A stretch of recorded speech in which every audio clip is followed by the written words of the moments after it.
I spent two really great mornings with Dr. Ian Lipkin up at Columbia University at his lab, studying virology and microbiology, and they had me do these extraordinary experiments with pigs' brains and encephalitis and growing things and coding things and finding out sequences, DNA sequences and all this stuff, which I understood the tiny fraction of at the time and now know nothing.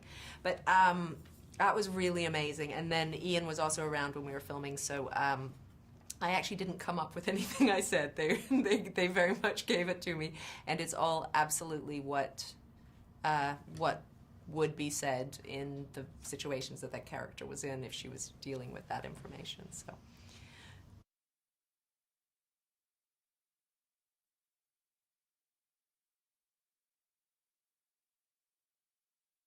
It's really plausible, and they do say that it's just a matter of time, because of course there have always been pandemics, and it's been quite a while now since there has been. It may be more fearful. No, I actually have more. I feel I have so much faith in the science behind it all, and in the people who are out there now.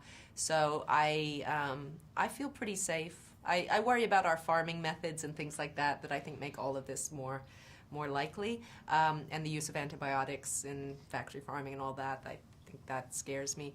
But no, the scientists I have faith in, and I wash my hands more often now.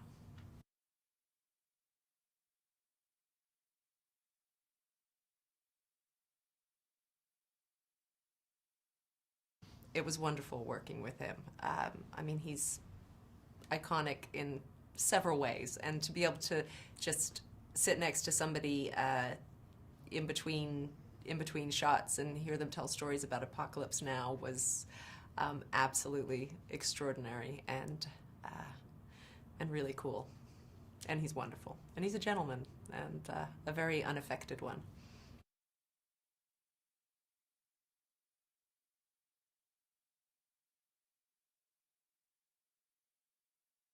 He's wonderful. He's wonderful. I mean, he's just, I've admired him for, I mean, when I saw Sex, Lies, and Videotapes when I was 20, it blew my mind. And his intelligence and his absolute, he just is, he's absolutely sure of what he wants, but at the same time, he is using whatever is around him, the environment around him, and the actors around him, and he's using the information he's gathering when he looks around, and he's so still in his brain. He's all brain, kind of just churning around in there. And he just does everything with the minimum. I mean, everything's sort of minimalist, but everything's this minimum of fuss. He just absolutely, just like a shark, kind of moves through and just tells the story.